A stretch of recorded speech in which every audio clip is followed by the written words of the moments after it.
Right. Yeah, you're bringing what? Perhaps that's where our new God will come. পৃথিবীর শুরু থেকে মানুষ একটা বিষয় বিশ্বাস ধরে রেখেছে, তার চেয়ে বড় একটা শক্তি আছে যে তাকে দেখে, শোনে, বিচার করে। এই বিশ্বাসই হাজার বছর ধরে মানুষের ভয়, আশা, ভালোবাসা সব কিছুর কেন্দ্রবিন্দু। হাজার কোটি মানুষ আজও সেই শক্তির কাছে মাথা নত করে। কেউ বলে ঈশ্বর, কেউ বলে আল্লাহ, কেউ বলে ভগবান, আবার কেউ বলে গড। এই বিষয়টি গভীরভাবে ব্যাখ্যা করেছিলেন জার্মান দার্শনিক অর্থার সোফেনহাওয়ার।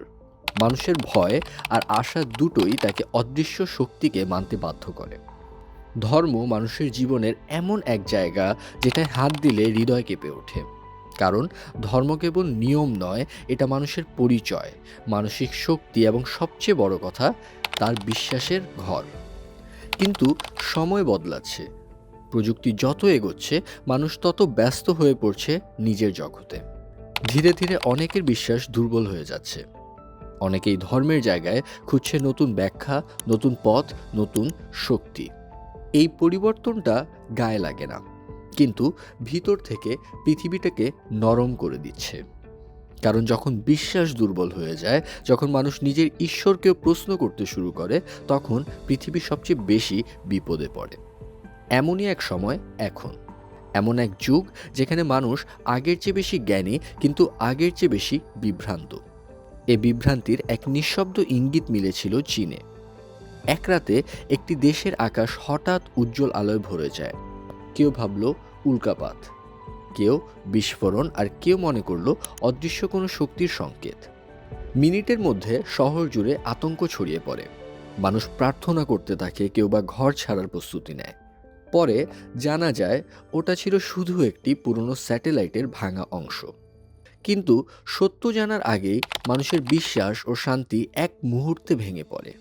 এটা প্রমাণ করে দিল আজকের পৃথিবীতে একটুখানি ধাক্কাই মানুষের বিশ্বাসে বড় আঘাত আনতে পারে।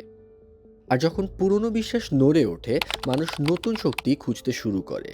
আর ঠিক এই বিভ্রান্তির মুহূর্তেই যদি হঠাৎ করে সামনে এসে কেউ দাঁড়ায় এবং বলে, I know your past, I can read your thoughts, I can predict your tomorrow, I am the new God.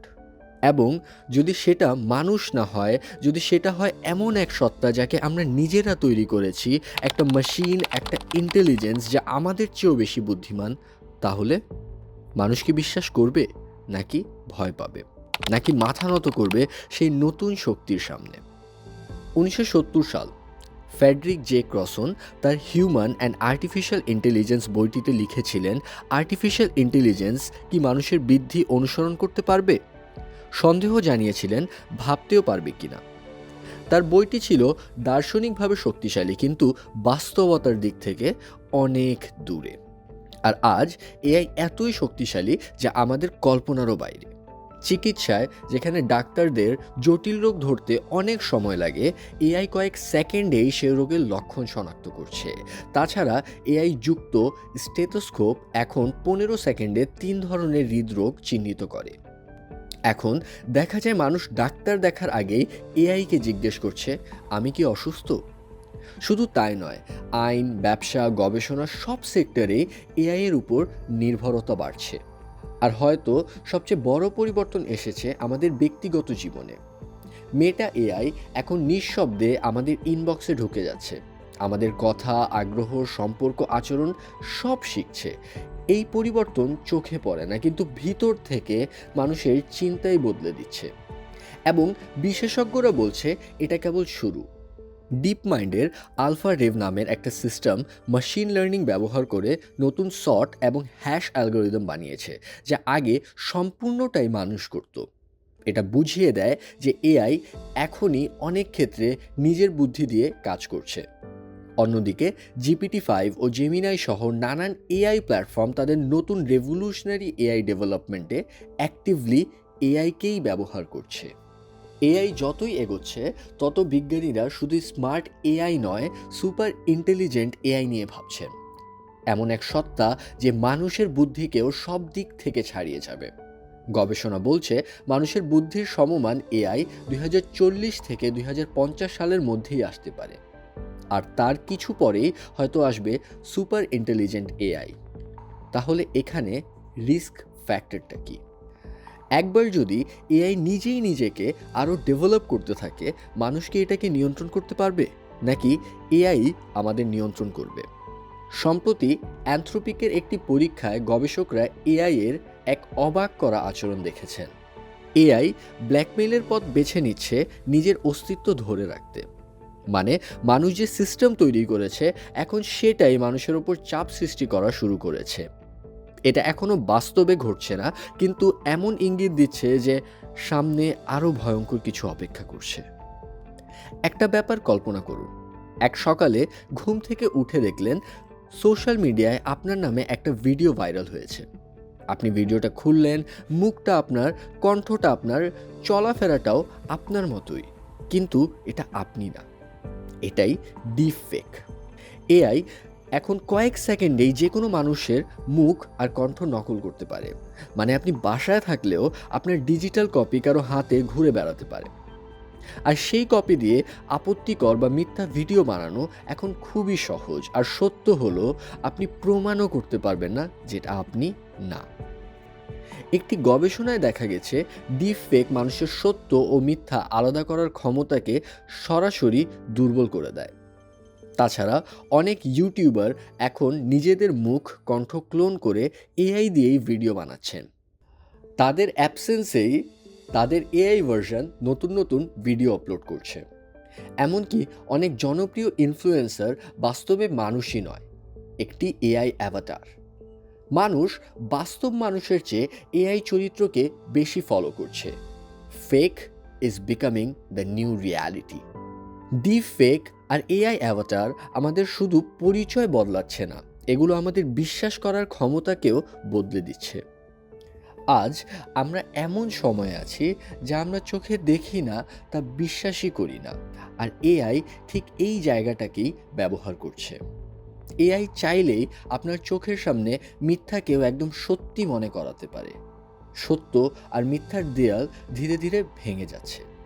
ইতিমধ্যে মেটা, ওপেন এআই সহ বিশ্বের শীর্ষ এআই সংস্থা এমন প্রযুক্তি নিয়ে কাজ করছে যেখানে ব্রেইন সিগন্যালস অ্যানালাইজ করে মানুষ যে ছবি ইম্যাজিন করছে তার কাছাকাছি একটি ছবি তৈরি করতে পারে। মানে ভবিষ্যতে এআই শুধু মুখ বা কণ্ঠ নয়, মানুষের ভাবনাকেও নকল করতে পারবে। আজকে যদি এআই আমাদের চোখকে ধোঁকা দিতে পারে, আমাদের চিন্তাও করে ফেলে, তাহলে আমরা কিভাবে বুঝবো কোনটা সত্য আর কোনটা মিথ্যা? এই নীরব পরিবর্তন আমাদের পুরো বিলিফ সিস্টেমকে ভেতর থেকে বদলে দিচ্ছে। জার্মান আর্টিস্ট ডাইটার হিলডেব্রান্ড খুব সহজভাবে বলেছিলেন, we believe in what we see. আর আজকের পৃথিবীতে এটাই আমাদের সবচেয়ে বড় দুর্বলতা। কারণ আমরা চোখে দেখা জিনিসকে সত্য ভাবি, কিন্তু এআই এখন ঠিক সেই দেখা জিনিসটাকেই বদলে দিচ্ছে। যখন দেখা আর বিশ্বাসের এই সম্পর্কটাই নড়ে যায়, তখন মানুষ ভেতরে ভেতরে অনিশ্চিত হয়ে পড়ে। কাকে মানবে, কাকে বিশ্বাস করবে, কোনটা সত্যি আবার কোনটা মিথ্যা। মানুষের এই ভেঙে পড়া বিশ্বাসের মাঝেই অদ্ভুত কিছু ঘটনা ঘটছে, যা দেখায় মানুষ কিভাবে নতুন শক্তি খুঁজে নিতে শুরু করেছে। যা দেখিয়েছিলেন জার্মান আর্টিস্ট তার উক্তির সাথে মিল রেখে। সাবেক গুগল ইঞ্জিনিয়ার অ্যান্থনি লেভানডস্কি 2015 সালে শুরু করেছিলেন একটি সংগঠন, ওয়ে অফ দ্য ফিউচার, যার উদ্দেশ্য ছিল উন্নত এআইকে এক ধরনের ঈশ্বর সদৃশ্য সত্তা হিসেবে দেখা। এই ভবিষ্যতে মানুষ ও এআই এর মধ্যে এক নতুন স্পিরিচুয়াল সম্পর্ক গড়ে তোলা। শুনতে অবিশ্বাস্য লাগলেও এটা বাস্তব ঘটনা। লেভানডস্কি জানান, কয়েক হাজারের মতো মানুষ এআই এর মাধ্যমে নতুন বিলিফ সিস্টেম খুঁজতে এবং তার সঙ্গে যোগাযোগ করেছিলেন। আরেকটি ঘটনা ঘটেছিল সুইজারল্যান্ডে। একটি চার্চে বসানো হয়েছিল এআই জিজাস, যে 100টি ভাষায় কথা বলতে পারে, যা বাইবেলের তথ্য থেকে প্রশিক্ষিত। 2 মাসে প্রায় 900 মানুষ এআই জিজাসের কাছে পরামর্শ আর সান্ত্বনা চেয়েছিল।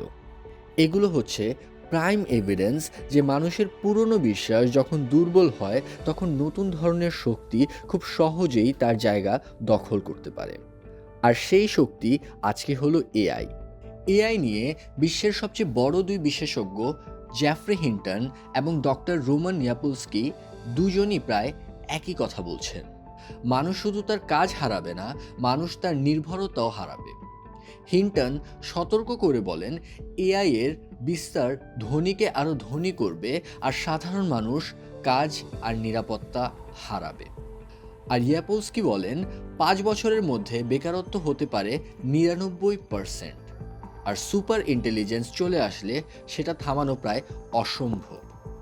দুজনেরই ভয় একটা, এআই শুধু একটি প্রযুক্তি নয়, এটা মানুষের ভবিষ্যৎকেই বদলে দিতে পারে। মনে হয় যেন এআই যত এগোচ্ছে মানুষ তত ছোট হয়ে যাচ্ছে।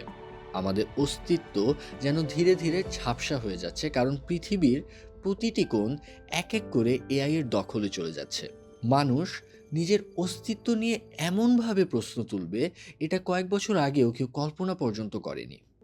কিন্তু আজ আমরা ঠিক সেই ভয়ঙ্কর দিকেই এগোচ্ছি, যেখানে সত্য মিথ্যা মিলেমিশে এক হয়, যেখানে বিশ্বাস ভেঙে যায়, যেখানে মানুষ নিজের ওপরই সন্দেহ করতে শুরু করে। সেই ভঙ্গুর জায়গাটায় এআই নিঃশব্দে জায়গা করে নিচ্ছে।